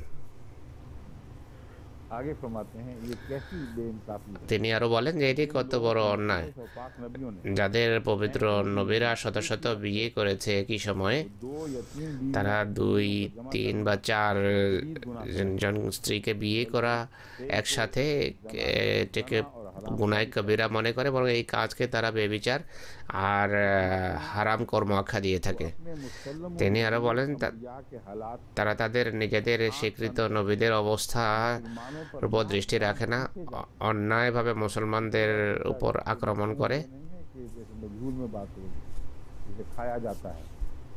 ये उर्दू में मुहावरा पीसते जाते का मुतबादल तर्ज बयान है, पीछे जाते यानी वो बंद ही नहीं करते।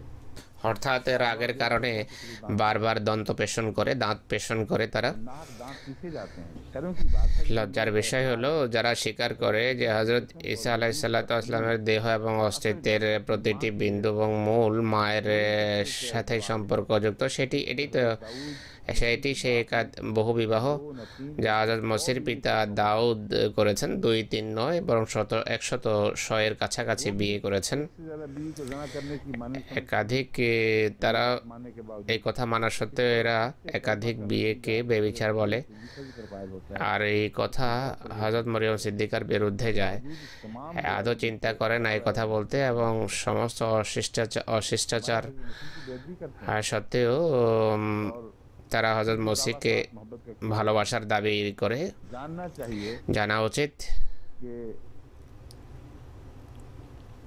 बाइबल होगा बाइबल স্মরণ রাখা উচিত ये बाइबल की रूह से বাইবেলের দৃষ্টিকোণ থেকে একাধিক বিয়ে মৌখিকভাবে প্রমাণিত নয়, বরং বনী ইসরায়েলের অধিকাংশ নবী, যাদের ভিতর হযরত ঈসার দাদা সাহেব অন্তর্ভুক্ত, তিনি কার্যত এই কাজের বৈধতা এবং এটিকে পছন্দনীয় কাজ আখ্যা দিয়েছেন যে হে খোদা বিমুখ খ্রিস্টানগণ, যদি স্ত্রী একজনই হওয়া আবশ্যক হয়, তাহলে দাউদের মতো পবিত্র নবীকে আল্লাহর নবী কি মানবে না? বা সুলেমানের মতো খোদার প্রিয়কে নবীদের শ্রেণী থেকে বের করে দেবে? বা তোমাদের কথা অনুসারে নবীদের স্থায়ী কর্ম, যাদের হৃদয়ে সবসময় আল্লাহর এলহাম নাজেল হতে থাকতো আর প্রতিটি মুহূর্ত তারা খোদার সন্তুষ্টি চিন্তায় থাকতো, তাদের এটি একটি স্থায়ী পাপ নয় যা থেকে তারা শেষ জীবনের শেষ নিঃশ্বাস পর্যন্ত বিরত হননি, আল্লাহর কোনো পরোয়াই করেননি? সেই আত্মাভিমানী, অত্যন্ত আত্মাভিমানী খোদা, যিনি অবাধ্যতার কারণে সামুদ এবং আদকে ধ্বংস করেছেন, লুতের জাতির উপর পাথর বর্ষণ করেছেন, ফেরাউনকে নিমজ্জিত করেছেন, তার আত্মাভিমান কি এটি চায় যে তিনি ইব্রাহিম, মুসা, ঈসা, দাউদ, সুলেমান এবং আরও অনেক নবীকে বহু বিবাহ করার কারণে সারা জীবন অবাধ্য পেয়ে আর পুরো বিদ্রোহী দেখেও তাদের উপর আযাব বা শাস্তি নাজেল করেননি, বরং তাদেরকে বেশি ভালোবেসেছেন, তাদের প্রতি বন্ধুত্ব রেখেছেন? আপনাদের খোদাকে এলহাম নাজেলের জন্য অন্য কোনো মানুষ পাননি? বা শুধু যারা বহু বিবাহ করেছে তারাই তাদের সে পছন্দনীয় ছিল? এটি স্মরণ রাখা উচিত যে এই মনোনীত নবীরা বহু বিবাহ করে আধ্যাত্মিকতার ক্ষেত্রে উন্নতি করে সারা পৃথিবীর সামনে প্রমাণ করেছেন যে খোদা তাআলার বন্ধু হওয়ার জন্য পৃথিবীতে মেয়ে লোক বা নপুংসকের মতো জীবনযাপন করবে, বরং ইমানের দিক থেকে শক্তিশালী সে, যে স্ত্রী বাচ্চার বোঝা সবচেয়ে বেশি বহন করে আর এই সমস্ত সম্পর্ক সত্ত্বেও সম্পর্কহীন থাকে তাদের সাথে, অর্থাৎ আল্লাহ তাআলার সন্তুষ্টির খাতিরে এত সম্পর্ক স্থাপন করা সত্ত্বেও খোদার দিকেই সে আকৃষ্ট থাকে, আর খোদার মোকাবেলা বাকি সম্পর্ক তার সামনে অর্থহীন। আল্লাহর সম্পর্ক বাকি সকল সম্পর্কের উপর তার প্রাধান্য পায় না। কামাল ইসলামের 281 এবং 282 পৃষ্ঠা থেকে নেওয়া হয়েছে, বাকি ইনশাল্লাহ আগামীকাল। थोड़ा सा वक्त देर में शुरू हुआ था, मगर अब ज़्यादा लंबा नहीं चला सकते क्योंकि और भी इनके प्रोग्राम होंगे।